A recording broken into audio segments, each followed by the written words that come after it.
4 days ago, I wondered if I would get to see my family again. 4 days ago, I lost 17 people that I saw every day. So no, I'm not dreaming, and neither are any of you. My mother waited on the side of the street thinking the unimaginable. She asked herself, would I be one of the children who didn't get to go home?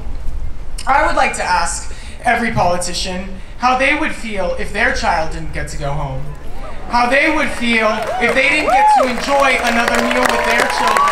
And how they would feel if they never got to see their child grow up and live a wonderful life.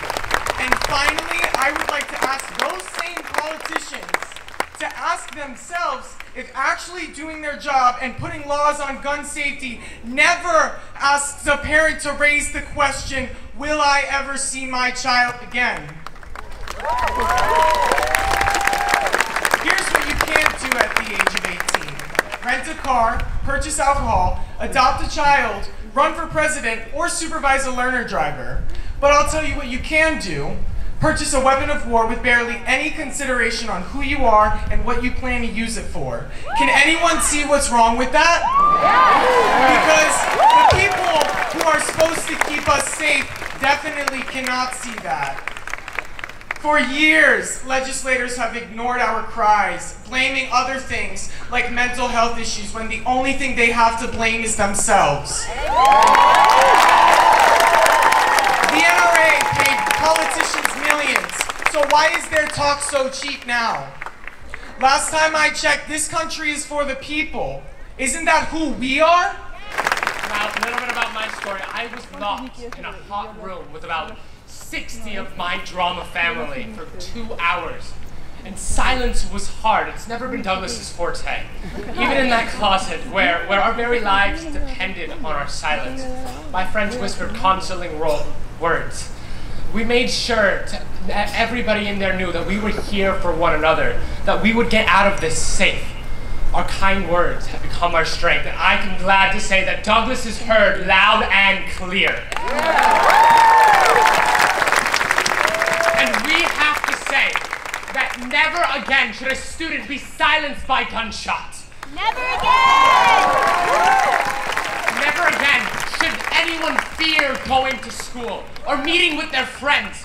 I pray that my friends and my family will be safe. I pray that the victims of the atrocity will not be forgotten. Never may they be forgotten. I pray never again. And I pray that we do more than just pray.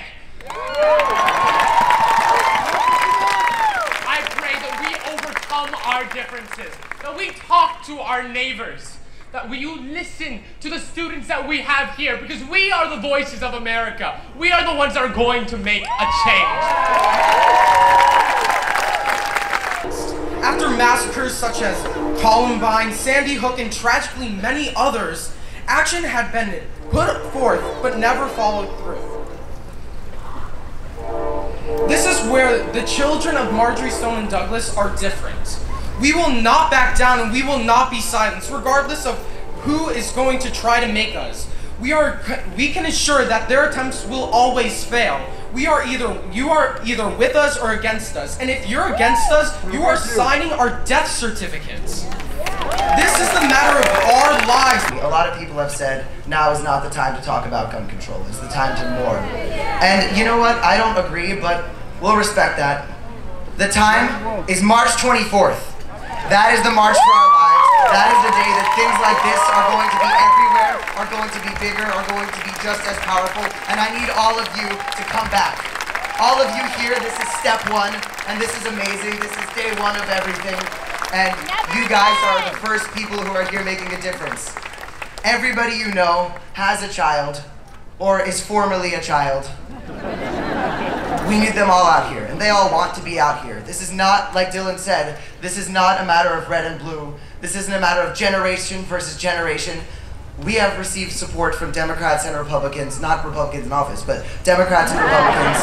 We have received support from people of all ages. All of you here, you are the first step You are leaders the way we are leaders, and we are going to be back March 24th, and it's going to be over. And all of you who have seen this before, it's going to be over. All of you who like this, sorry, it's going to be over. Thank you all for coming, and thank you all for everything. Despite what I have professed on the news before, we do kind of need you guys. And with or without your support, we're going to get this done. But the fact that everybody is here tonight, the fact that there are people with Make America Great Again hats that have signs that say ban the AR-15, this is proof that this is not a debate, this is a discussion. While there is no punishment that will ever match the evil committed here, the perpetrator who pulled the trigger will see justice served in this life and in the afterlife. But make no mistake, the failed politics that moved this from remote possibility to a new normal has been fueled and fortified with NRA lobbyists and like-minded blood money.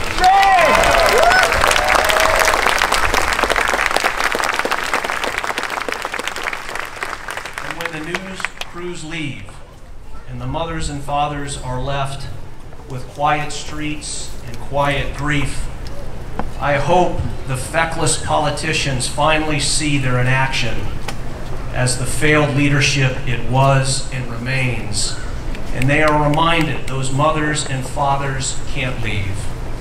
They can never leave, and while the seconds, minutes, days, and nights, and weeks to come are for them filled with a pain so deep, and as these flags behind me fly at half-staff, sleep well, Tallahassee and Washington. Sleep well.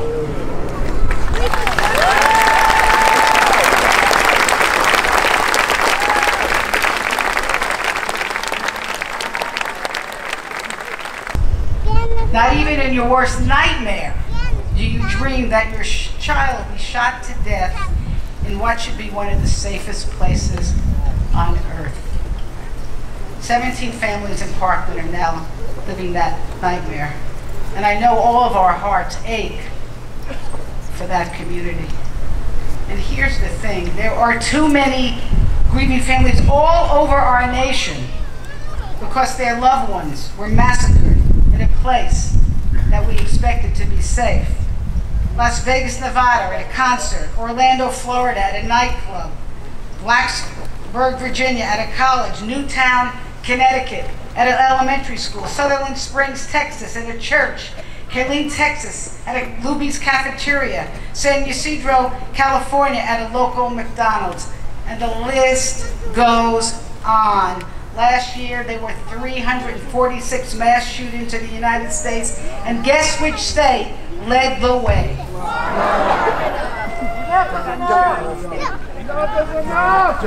Enough is enough, yes. 90 Americans a day are killed by gun violence, 33,000 last year. 33,000 heartbroken families, children, parents gone in a blink. Enough is enough. Enough is enough. Enough is enough. Enough is enough. Enough is enough. Enough is enough. I've heard so. For what?